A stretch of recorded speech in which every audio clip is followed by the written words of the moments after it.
ഗ്രൂപ്പിൽ കാണുമ്പോൾ ആളുകൾ വിചാരിക്കുക ബാക്കിയുള്ളവർ കളയാനൊക്കെ നല്ല കഴിയും.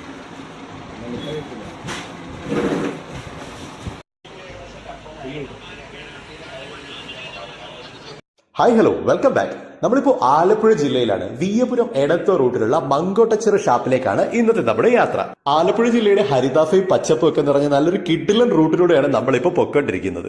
മങ്കോട്ടച്ചിറ ഷാപ്പിലെ ഫുഡ് വിശേഷങ്ങളാണ് ഇന്നത്തെ നമ്മുടെ വീഡിയോയിൽ. അപ്പോൾ തീർച്ചയായിട്ടും നിങ്ങൾ വീഡിയോ ലൈക്ക് ചെയ്തതിന് ശേഷം മാത്രം കാണുക. അങ്ങനെ നമ്മൾ മങ്കോട്ടച്ചിറ ഷാപ്പിൽ എത്തിയിരിക്കുകയാണ്. വലിയ ബിൽഡപ്പോ തള്ളിമറിക്കലുകളോ ഒന്നുമില്ലാത്തൊരു കുഞ്ഞു ഷാപ്പാണ് കേട്ടോ. പക്ഷേ ഇവിടുത്തെ ഹൈലൈറ്റ് എന്ന് പറയുന്നത് നല്ല അടിപൊളി ഫുഡാണ്. അപ്പോൾ അതൊക്കെ ഒന്ന് എക്സ്പീരിയൻസ് ചെയ്യാൻ വേണ്ടിയാണ് നമ്മൾ ഇന്നിവിടെ എത്തിയിരിക്കുന്നത്. അപ്പോൾ ഞങ്ങൾ ഇത് ആദ്യം തന്നെ ഓർഡർ ചെയ്ത് ഒരു 3 പ്ലേറ്റ് കപ്പയും 1 പ്ലേറ്റ് പാലപ്പവും അതേപോലെ ഓരോ പ്ലേറ്റ് പന്നി ഫ്രൈയും പൊടിമീൻ ഫ്രൈയും അതേപോലെ സ്പെഷ്യൽ ഞണ്ട് കറിയായിരുന്നു കേട്ടോ. അത്